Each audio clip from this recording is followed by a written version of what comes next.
So we're here with Professor Damodaran from the Indian Institute of Management in Bangalore. Professor, explain to us what your involvement in BIOFIN and biodiversity finance is in India. Well, I am an academic. As you know, I am from the Indian Institute of Management, Bangalore. I am a professor there. My involvement with BIOFIN started way back in 2011 when the CBD held a meeting in Quito to hold, which was basically a dialogue to discuss about finance for the first time. So I presented a paper on the Indian scenario, which was worked out by me based on budgetary assessments. So since then we have come a long way. We have done many assessments. We have done a bottom-up approach. We have also done a top-down approach. And we are trying to combine both of them to see what is the resource flow pattern. Now, and we have almost come to the final stage of that exercise. But what I do see as the important point in our exercise is that we are in a position to do mainstreaming. And we are also in a position to do institutionalization, two of the topics that we discussed during this meeting.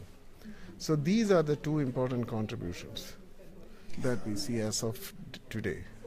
In India, BIOFIN works in a slightly different way in that it's been institutionalization and mainstreaming has been part of it since the beginning. Do you think, or briefly explain how that works, and do you think that, and how other countries can learn from that? Well, as I told you, we started with a resource assessment exercise based on budgetary systems, public budgetary systems. Now, there is a reason for that. You know, biodiversity is largely seen in terms of habitats, which are state-controlled.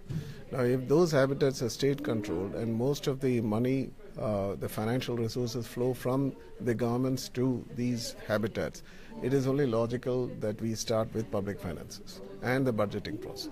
Having done that, initially we started with a small nucleus called the Ministry of Environment and Forests. Today it's called Environment, Forests and Climate Change. And then we extended our periphery, our reach, our orbit to cover other ministries.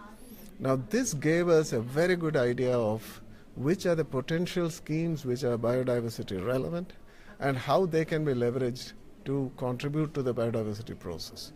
And today we have a state of art on the subject. We know how many other complementary subjects could have contributed. The potential has been assessed. Now the question is, how do we do it? And that is the operational part of it. So I think India's methodology, being public budget-driven process, anticipated institutionalization and mainstreaming, which I think holds for a large number of countries which are BIOFIN members and who have a long tradition of biodiversity management by the state or the governments. Give us a quick account of your key takeaways from this meeting, and you've been in part of it since the beginning. Anything that strikes you as particularly interesting or new coming out of this meeting? What I found, I have been attending many BIOFIN meetings, but now I think we have reached a very qualitatively different stage where we are now talking about financial planning, which means we are doing forward thinking. This was not something which we were doing till now. We were assessing what is the state of affairs. Now we have moved to forward thinking. Now biodiversity, financial planning and institutionalization and realignment, these are the three big takeaways which are happening and which were discussed in this meeting and which will happen from now onwards. Professor Damodaran, thank you very much. Thank you so much. Thank you.